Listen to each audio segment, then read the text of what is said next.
বিসমিল্লাহির রহমানির রহিম। আলহামদুলিল্লাহি রাব্বিল আলামিন। প্রিয় দর্শক, আসসালামু আলাইকুম ওয়া রাহমাতুল্লাহি ওয়া বারাকাতুহু। প্রিয় দর্শক, আপনারা দেখছেন এনসিসি ইসলামিকের সৌজন্যে নগদ ইসলামিক নিবেদিত বরকতের মতো অনুষ্ঠানটি। প্রিয় দর্শক, আজকের আলোচনার বিষয় কিস্তিতে দ্রব্য বিক্রি করে অতিরিক্ত লাভ নেওয়া জায়েজ কিনা।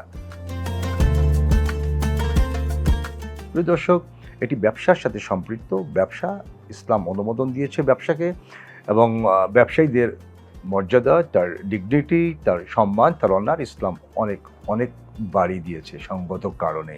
কারণ এর মাধ্যমে সমাজে উদ্যোক্তা সৃষ্টি হয়, এবং যারা ব্যবসায়ী তাদের একটা স্ট্রেংথ থাকে বা শক্তি থাকে, এবং ধর্ম পালনে বা ইসলাম পালনে, আল্লাহর ইবাদত করার মানুষে তারা ভালো একটা শক্তি খুঁজে পান সঙ্গত কারণে।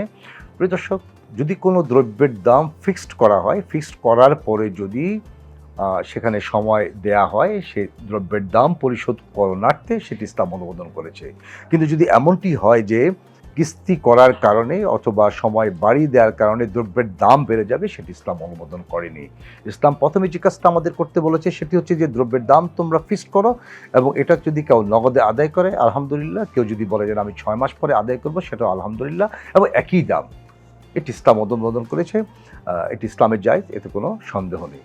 প্রিয় দর্শক, আপনারা দেখছেন এনসিসি ইসলামিকের সৌজন্যে নগদ ইসলামিক নিবেদিত বরকতের মতো অনুষ্ঠানটি। এই ধরনের অনুষ্ঠান যদি আরও পেতে চান, আপনারা নগদ ইসলামিক পেজে আপনাদের চোখ রাখুন। আজ এই পর্যন্তই। আল্লাহ হাফেজ। আসসালামু আলাইকুম।